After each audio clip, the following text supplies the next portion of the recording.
Hey, gorgeous. Welcome to Season 2 of the Hormone P.U.Z.Z.L.E Podcast. I'm your host, Coach Kayla Smith, CEO of the Hormone P.U.Z.L.E Society, a women's health hub for fertility, hormones, and the business of coaching, creator of the Hormone P.U.Z.L.E method, an infertility warrior, two-time boy mom, and women's health expert.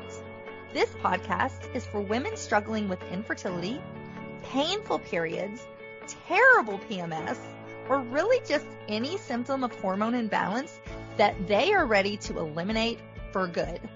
Tune in weekly as we interview amazing experts in the fields of women's health, breaking down those hormone walls, nerding out on nutrition, and having way too much fun.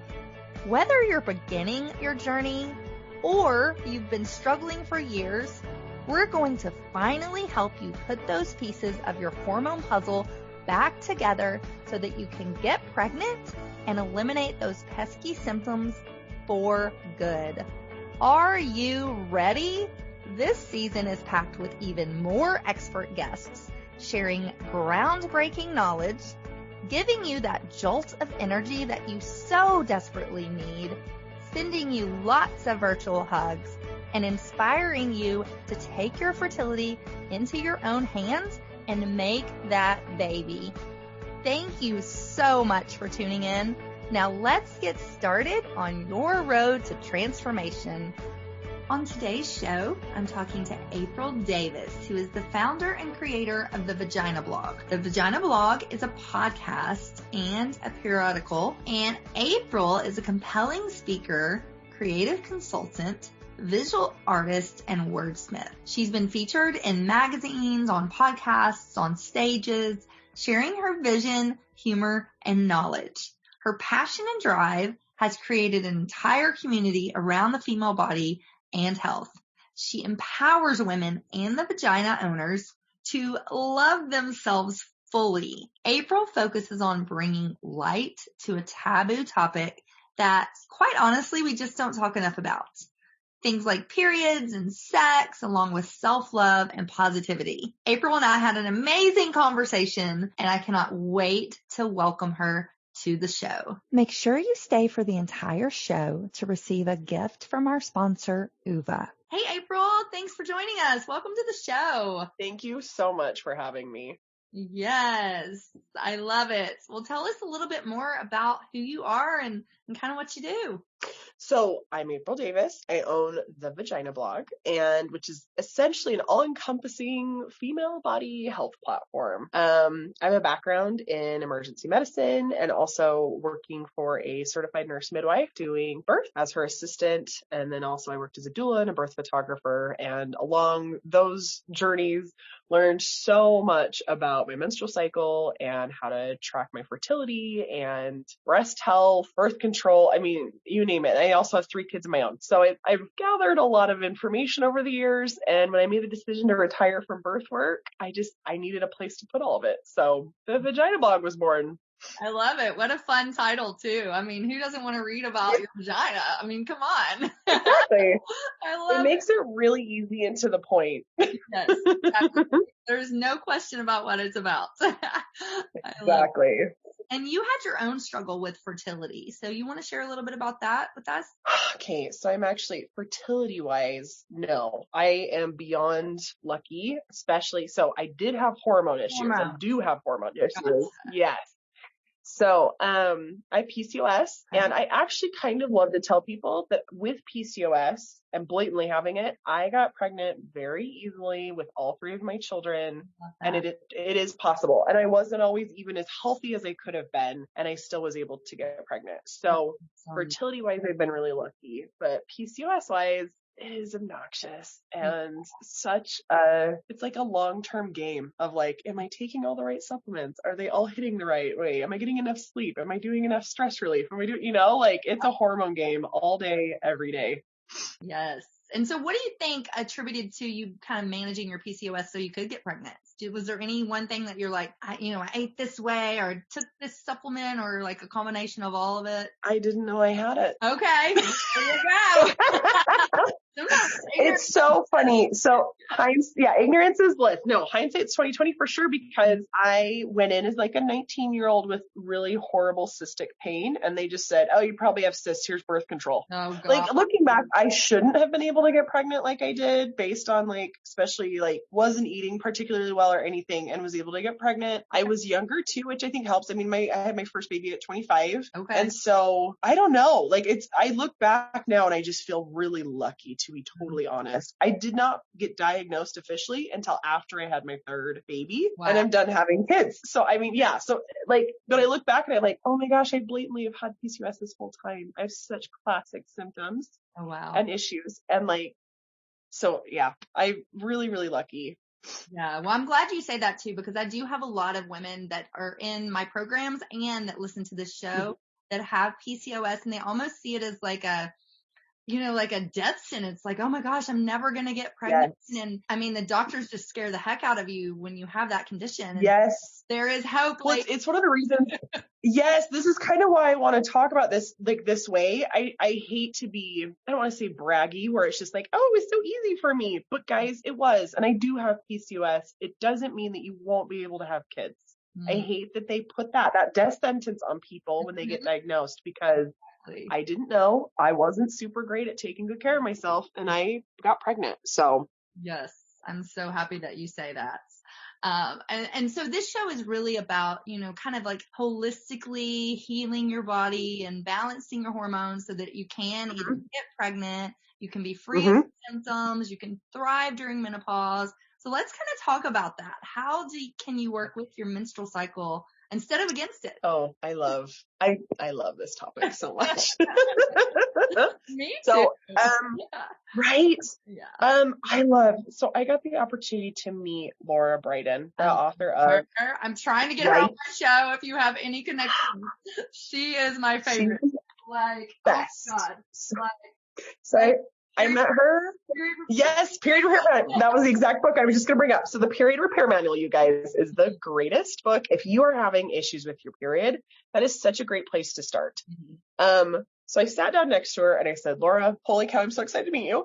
And what do? I was like, no one wants to hear that birth control is bad for them. And she's like, okay, start telling them that ovulation is good for them. Exactly. I was like, of course, Laura, of course. Like, she's just incredible. But we don't talk about that enough. Ovulating protects you from so many things. It is so good for your body. It protects you during menopause. It protects you from certain cancers. Like, you want to ovulate. You want the estrogen and that progesterone rise and fall. All of these things are so good for you, and they're so good for every bit of your body's processes. It's not just about your cycle. It's all your hormones. So when we take contraceptive drugs of any form, we disrupt that. We remove that. And people don't realize that they're doing that because they're like, oh, I still bleed once a month. That's not a period. Not a period. That's not part of your menstrual cycle. If it was, contraceptive drugs wouldn't keep you from getting pregnant. It's funny because people don't connect those two things. It's obviously disrupting something because it's preventing pregnancy, but you're getting put into this suspended state of like menopause. They compare it more to being like pregnant, but really, hormonally it is, but like, it's like you're in menopause. And if you start contraceptive drugs at 13, I've like looking at, sweetening the pill. Holly Griggsball talks about how we stunt our sexual development. We freeze time when we start taking contraceptive drugs and when we stop cycling. And so if you start those drugs at 13, 14, 15, you're shutting down your development at those young, tender ages, and you're not resuming that development until you get off of those drugs. Yeah. And when they invented contraceptive drugs back in the 1950s, the whole thought process was, well, we just want to put women on these drugs for a year or two until they get married so that they don't have to like tell their husbands that they were sexually active, and like that was the thing. They never intended for anyone to take these for 20 years. And that's what we're seeing. Yeah. And now we're seeing the fallout of being on contraceptive drugs for 20 years and what that looks like. And I'm so excited for this upcoming generation to realize A, the damage that they can do, and B, consenting to that care. Because there's absolutely a time and place for contraceptive drugs. 100%. There's just, sometimes you need to be on birth control, and that's okay. but it's nice to know what it's doing to your body, what you can do to supplement and help prevent further damage because of it. And so I think being aware of that is key. Reading a book like the Period Repair Manual, so key, right? Yeah. I just have to preach the gospel of getting away from tampon use. Tampons are not good for your body. They're going to make your period hurt more. They're going to make your period longer. They're going to, I've talked to fertility doctors who have had their patients stop using tampons and get pregnant. And it's because tampons, it's a plug. Yeah. You are plugging endometrial lining in your cervix. You can have endometrial lining end up trapped in your cervix until your next period and rot. How gross is that? It causes micro tearing of the vagina, which is why this puts you at risk for things like toxic shock, but also can help further BV, yeast, all these other things. When you tear up the insides of your vagina, you're opening yourself up for infection. You're also causing more pain. Of course, you have more inflammation and pain during your period when you use tampons. And so, the problem is I have a lot of people say, okay, so I'll use organic. No, organic is not any different. And organic doesn't mean anything. So organic just means they used organic pesticides. It doesn't mean they didn't use them. And your body's absorbing whatever's on that tampon, the bleach, the pesticides, the whatever else. Cotton is one of our most toxic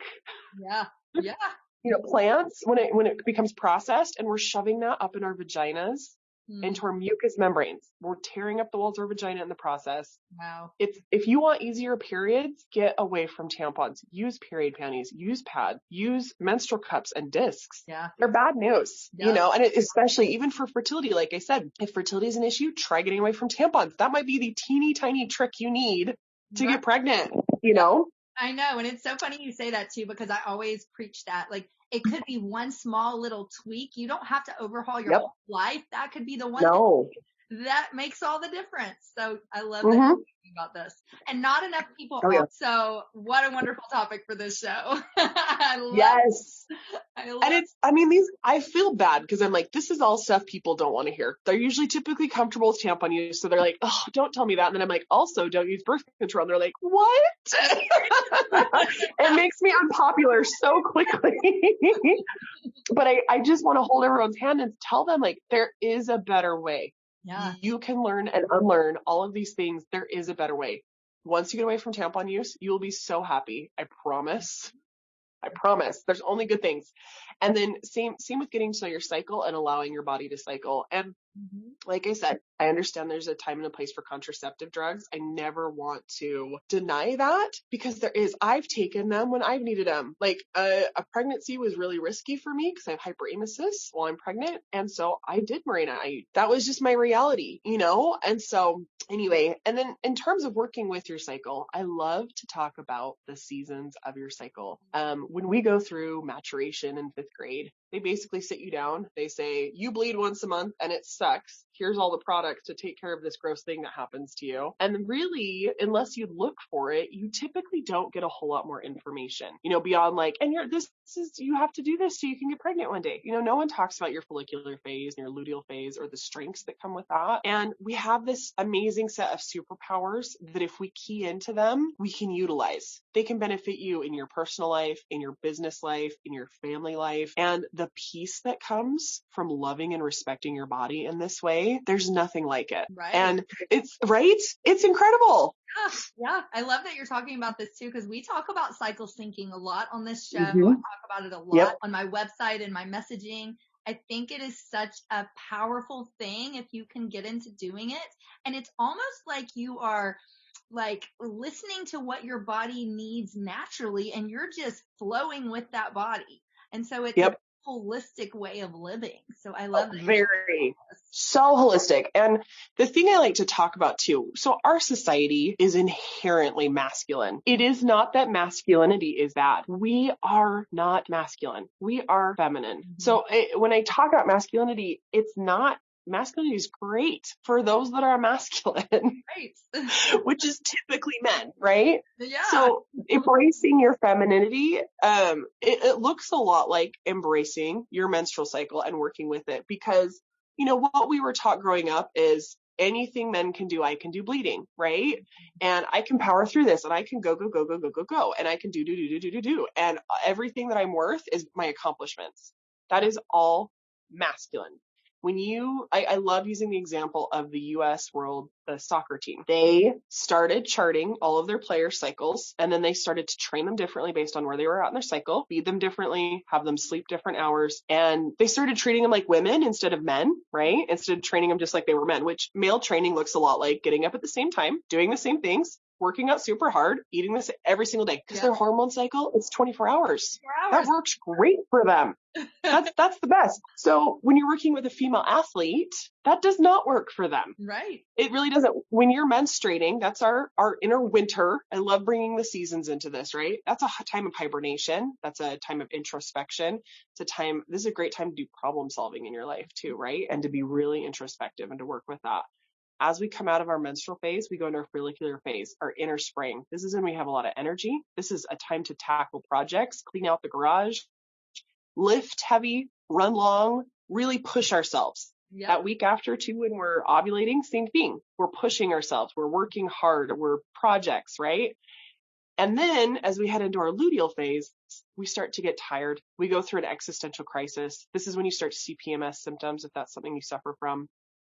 This is a time, once again, to head into winter. It's as we prepare to hibernate. Mm-hmm. And that's not a time to be lifting heavy. That's a time to be doing a lot of yoga, walking. And what's interesting, as I've watched people adjust their life to working with their cycle, they're able to meet their fitness goals more easily. They're able to meet their business goals more easily, because I love resting on my period, knowing, you know what? I'm tired right now, but next week I'm going to kill it because I rested this week. Right. Yep. It's a totally different mindset. It's very different from how we've been raised. It's different from what our society's telling us to do. But I just have to keep reminding people, our society's masculine. Right. We're feminine. There's nothing wrong with it. We're the moon. They are the sun. Both have inherent value. There's nothing wrong with being the yin to the yang. Yep. We just have been so focused on the yin this whole time and the sun this whole time. It's time to tap into. It's time to switch lanes and win, right?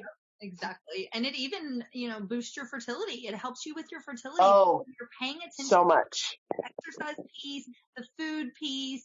When you're cycling like this, it helps you to be more in tune with your body, and it helps with your fertility. And charting this, when you start to chart this, I know people who have it down to like, on the 23rd day of my cycle, I have a migraine every single month, and I just know I have a migraine every single month, so I don't plan anything for the 23rd day of my cycle. They just know that about themselves. They know exactly where their cervix is. They know exactly what all of their cervical fluid means, because they've been observing it, and because they know they've started to tune into this. And like I said, it's a superpower all of a sudden, where you're like, oh no, I'm ovulating.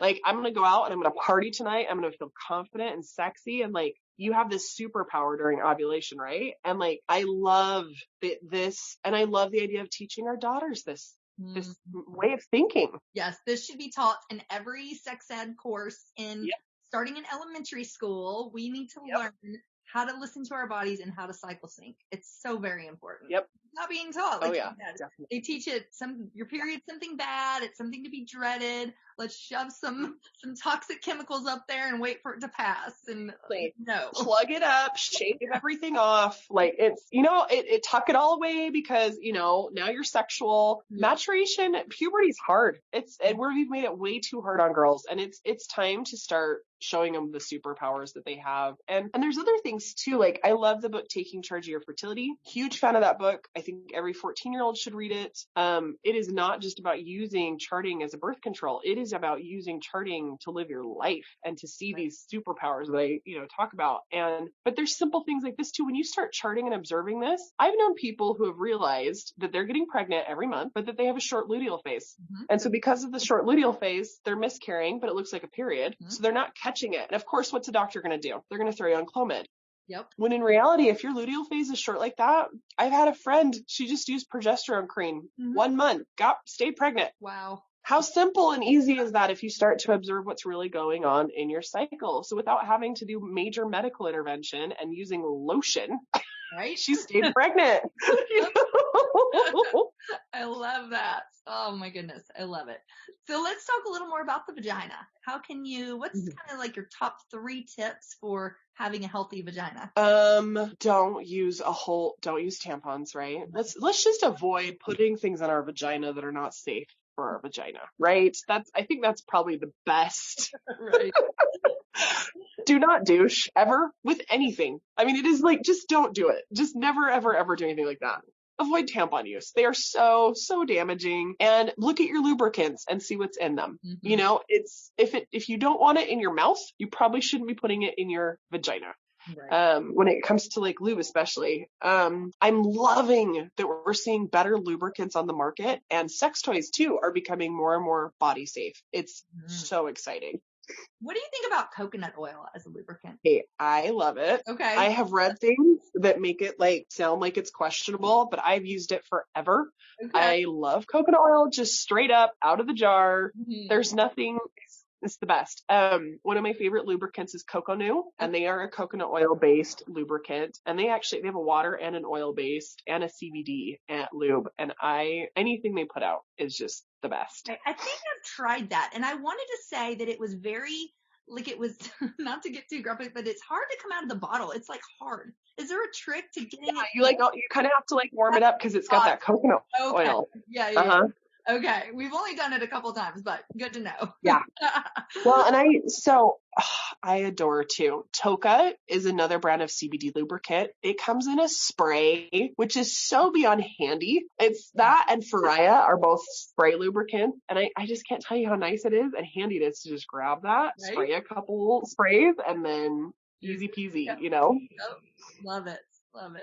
And so any other tips for healthy vaginas? You know, eat a balanced diet. That's, I think, healthy living, drinking plenty of water, all of those things. And then work on your pelvic floor. And it's hard. We've tried to start to normalize having a weak bladder after having babies, which I do think it's fantastic that we're talking about it. But I hesitate to fully normalize it, because the reality is, if you work with a pelvic floor physical therapist, and if you rebuild that pelvic floor, most people should not have urinary incontinence like they do. And it makes me sad, because in countries like France, part of postpartum recovery, standard care is to meet with a pelvic floor physical therapist and begin that work of rebuilding your pelvic floor after giving birth.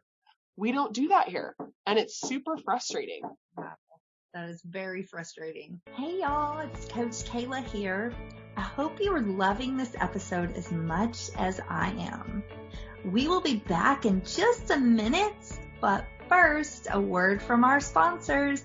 Today's sponsor is Oova, the first fertility translator that fully illuminates your fertility, giving you the clearest steps to conception.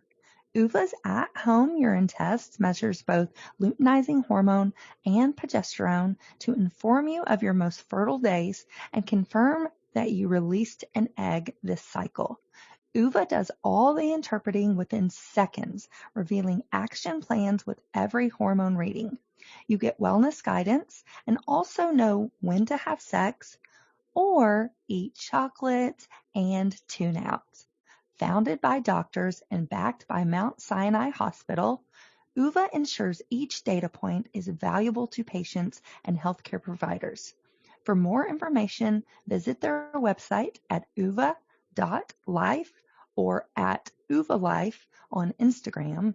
Use code THPS1 at checkout for $10 off and free shipping. Now back to our show. Welcome back, guys. Thank you so much for joining us again, April, for the second half of our show. Of course. Yeah. So now let's switch gears a little bit and talk about sex. And I know you can't really have a healthy vagina without talking about sex. Most of the people listening to this show are listening for fertility. They're trying to get pregnant. They have some hormonal issues, but most of them are having sex. So let's talk a little more about that. What are some ways to talk about, to talk to your partner more about sex and kind of like what you want in the bedroom? I think the biggest mistake that we make is waiting until 11 o'clock at night when someone has an erection to talk about our sex life. Right. We really we need to make this a lunch topic. You know, when you're out somewhere alone together, but cannot have sex with each other. Cause I think that's the problem that, you know, we run into is wanting to talk about it when the mood has already struck, and then it ending up either distracted or in a disaster, and then not revisiting it because the experience is negative. Right. Yep. And the thing too is over the course of a lifetime, your sex life is going to change, you know, between getting pregnant, going through postpartum, going through breastfeeding, going through grief or life changes or disease, or deaths and depression you know, like there's grief, like all of these things can affect your sex life in different ways. And so no matter what, you are going to need to talk to your partner about your sex life. And it may look like making adjustments. Maybe you want more sex and they don't, or vice versa. Maybe there's alternatives to traditional intercourse that you guys both want to try out or incorporate more into your sex life. Maybe you want to get away from using contraceptive drugs and you want to switch into using charting as a form of birth control. Because once you switch into that, you have about 10 days of your cycle where you need to do something. So that might look like we don't have intercourse on those days, or we use condoms, or we use, you know, we do this, and this, and you need to have those discussions. And we have to normalize that. One of the reasons I love talking about this too is if you can get to a point of comfort with your partner talking about sex, it makes it so much easier to talk to your kids about it. Right. And people don't realize that. They don't realize that it's really important to establish that relationship with your partner so that later down the road, the word penis just rolls off your tongue. Vagina, vulva, all of those things should roll off your tongue like you're saying elbow or nose, you know? So started from the beginning, you know, we obviously age appropriate, but it's not like a dirty thing to talk about. You have a penis. Like I have two boys. Like this is your penis. Like don't be ashamed of part of your body. Like so I think education is huge, especially from the beginning. Yes, it is. And it protects them. And I think that's another thing that many people don't realize as they hesitate to talk to their kids is you are protecting them. One of the main things that many people do as they're looking to groom children for abuse is looking to see if they do know the terms for their private parts. Because if they do, that means an adult has taught that to them and that they know what those words are and that they could tattle. Right. It's one of the things they want to look for is a kid who has no idea, because that means that they don't have anyone to tell and they wouldn't be able to tell them even if they did. Right. Yep. Exactly. So very important. And I think just kind of like normalizing that conversation, like you said, is so very important. Yes. Yeah. And so let's talk a little bit about libido. You know, I feel like to so many of the people that listen to this show, they're in that we have to have sex right now. Like we got to make a baby. We got to make a baby. Yes. And that's not super sexy. That's not, sometimes your libido can start to tank and you're just like, I don't even want to have sex because it's work. So I guess that's kind of a little two-part of a question. What are some things that you can do to kind of make it so it's not so much of a to-do list item, and then also boosting that libido naturally through holistic ways? So let's dive into separately. So take good care of your body. If you're getting proper sleep and exercise and, eating healthfully, hopefully you're going to see your libido match your overall health, right? And if you're not seeing that, that's definitely, you'd want to do a medical rule out with your doctor to find out, am I missing some hormones? What's going on with my body that I don't have a healthy libido? I highly recommend the book Come As You Are. She talks a lot about each person. It's not necessarily a sex drive. You actually have an accelerator and a brake. Okay. And some people have very sensitive brakes, and some people have very sensitive accelerators, and some people have easy accelerators but still have sensitive brakes, and vice versa, right? Okay. So you may be someone, and I think women a lot of times fall into this category, that they have an easy accelerator. They just also have a very sensitive brake, and the brake may look like you know what? It's 8:00 in the morning and I know we have time, but technically I have to get the kids up and I'm already running a to-do list in my head and I have to get this, and this done before I take the kids to school. And I have to do, for me, morning sex is hard, especially if it's on a weekday, because I already have a list of things to do in my head. I can't focus. Same. Yes. My husband's like, "We have 5 minutes," and I'm like, "But I've got like 10 things to do before I have to get out the door." No, we do not have 5 minutes.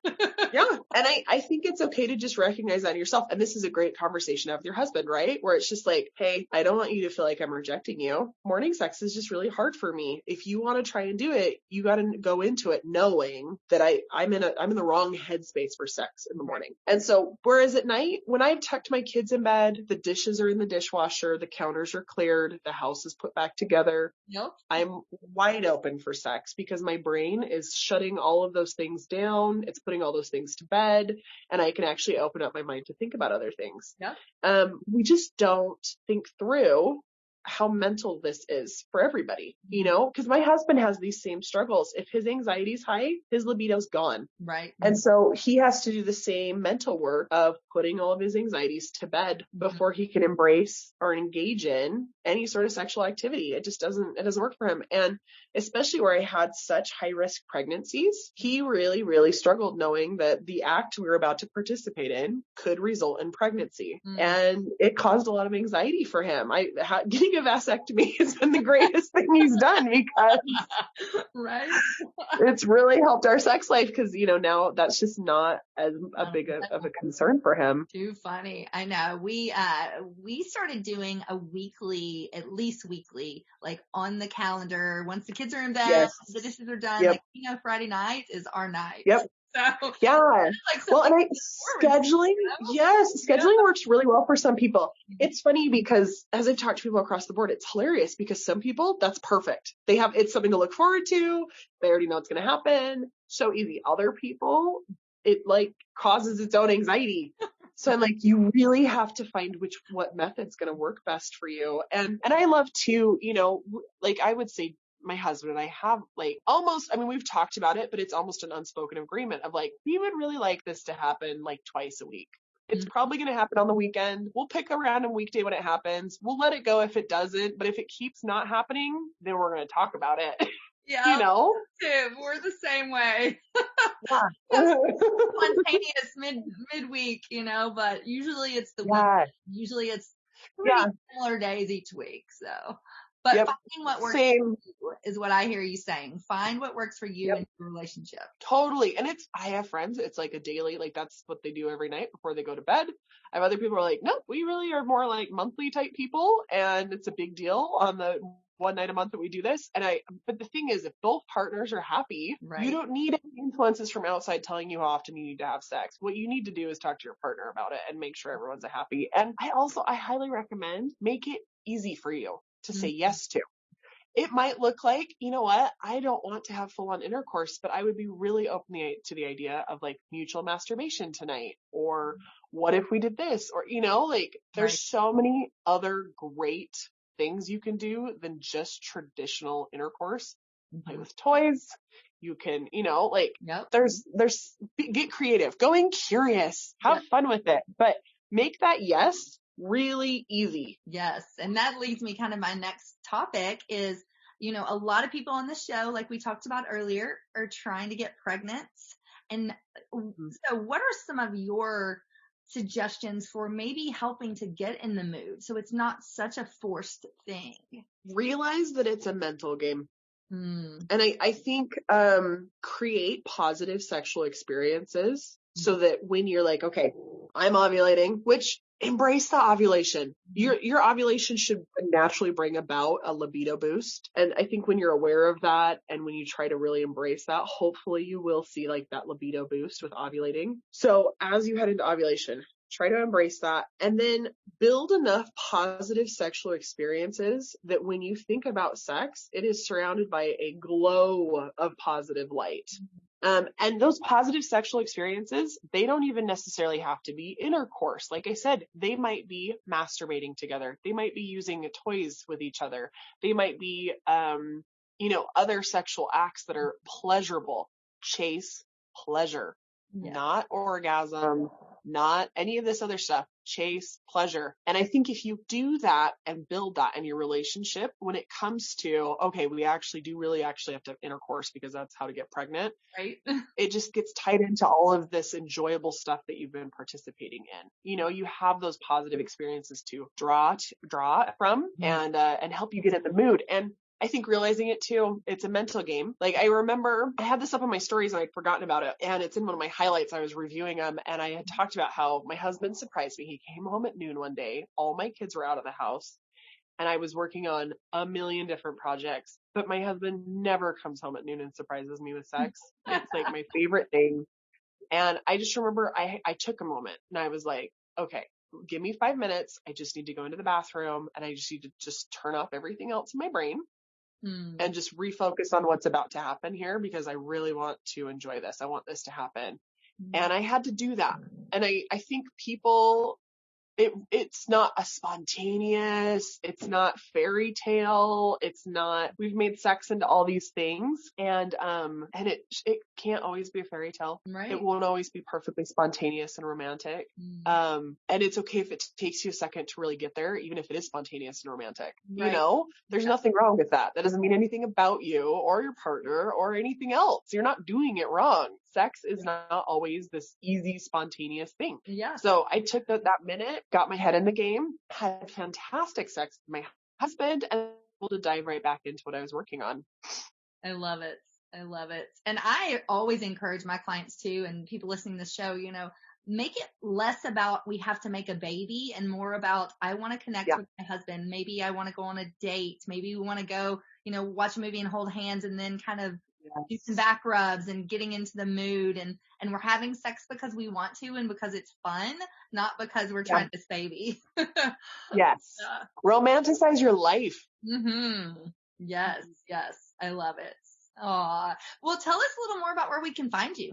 So I definitely live on Instagram at the Vagina Blog. I also have my website, thevaginablog.com, and then the Vagina Blog podcast. I have one season out there. I want to come back for a second season one day. We'll see. I'll get there. Right. Send prayers. I don't know. But the first season is so good. So I still send people there knowing that one day I'm coming back for a second one. For sure. Well, any final thoughts before we close out today? Don't fake orgasms. I feel like every podcast I'm on, that's my final thought. Get your orgasms, people, because there's just so much damage done by faking. Don't fake orgasms. And if you're like, I'm not getting there, well, time to go to lunch, as we just talked about, right? I love it. Well, thank you so much. It's been so fun talking to you. I could talk all day about these topics. So such a fun show.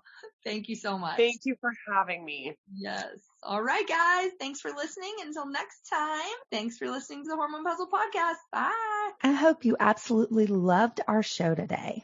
To receive your free gift and learn more about our sponsor, Oova, visit oova.life and use code THPS1 at checkout for $10 off and free shipping.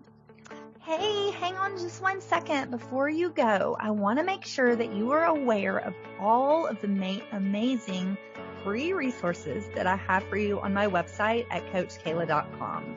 From a fertility meal plan, a cycle syncing quick start guide, a holistic healing cookbook, as well as master classes, blog posts by me and some amazing experts in the fields of fertility, hormones, and nutrition. So many wonderful resources that will help you on your journey. And I wish there had been something like this when I was going through my 2 years of infertility, but there just wasn't. And so that's why I decided to create all of this for you. So make sure that you go and check it out and you take advantage of this plethora of support that I have provided for you. And spoiler alert, these were some of the same tricks and the same foods that I used to get myself pregnant, not once, but twice, even after my doctors said that I couldn't. So I know that these things work. So make sure you take advantage of that.